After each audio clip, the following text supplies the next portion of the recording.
the live section. Come now with an embargo of 10:30 tonight to Mark from The Sun. Hi, Mikel. Hi.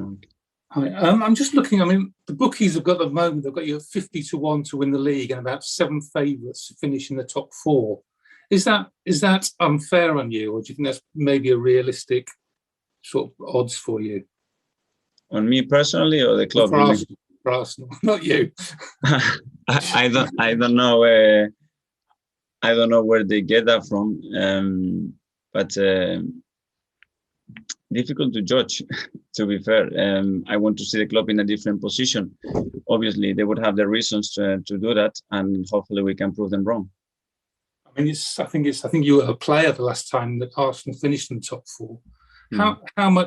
How do you close that gap? I mean, it's probably a 10-point gap, isn't it, to be in the top 4 again on a regular basis? Yeah, last year it was 6 points, and we need to be there. And we know as a club there is no other speculation or the aim that be with the top teams, and this is the reality that we have. And we can find excuses on all the teams doing whatever it is. We have to find our way to do it with the tools that we have at the moment, and what happened in the last few years here. And in order to do that, I go again. Since I've been here, we have had the fans, and this for me they are a key factor. We have to engage and embrace them, and with them together, we have some stability at the club. We will be much closer to that. I mean, last season ended in disappointment. There's a lot of trouble with the fans protesting about the owners and all that sort of thing. Are you concerned that the fans will be sort of fairly pessimistic starting this season?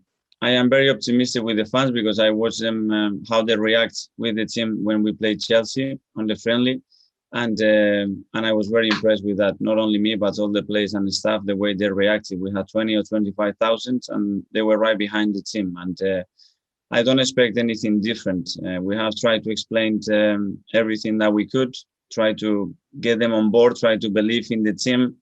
And the team has to give enough arguments to the fans to support us. And hopefully we are able to do that, because with them, we're going to be much stronger. And if we don't have the capacity in other areas to compete with other teams, certainly we have a big advantage. And it's the history of our clubs and the fans that we have. So I'm sorry, but with that one, we cannot miss that one, because it's too big a piece of a cake, and that is that relevant. And could we briefly touched on Alba a bit earlier. His form last season was quite disappointing, and in pre-season he hasn't looked great. Are you convinced he isn't one of those players who've got to, 31 years old and suddenly goes downhill physically? I don't know. Again, Mark, last season and everything that happened individually, collectively, around the club to everybody, it was difficult to measure whether that's a trend or is a one-off. And hopefully our job is to help the players to get the best that they have. And we know that with him, we are stronger because he scores goals. And that's one of the most important things in this game. Thank you. Thanks. Nick from The Guardian. Hi, Mikel. Nice to see you again. Hi. Bit of a change of topic to begin with. You've got an Amazon documentary being filmed at the club this season, and which means luckily we're going to see a lot more of you on our screens, hopefully. Are you looking forward to it? Yeah, I experienced that a few years ago when I was at Man City, and we're going to help as much as possible for everybody to see what this club means, how are things done at the football club, be as transparent as we can to show the values, the integrity, the passions, and where we are trying to drive this football club. And hopefully it's a perfect year to show that. And we need to make it happen. So it's down to us to try to produce the best piece that we can, so everybody can feel part of what we do, and our fans can be proud of what we do. Where does the balance lie? Because we know, for example, from working with you for the last year and a half, that you like to keep a lot of things in-house. But I mean, we've all seen the Spurs documentaries and the Man City ones and stuff, and it does take you beneath the bonnet a bit.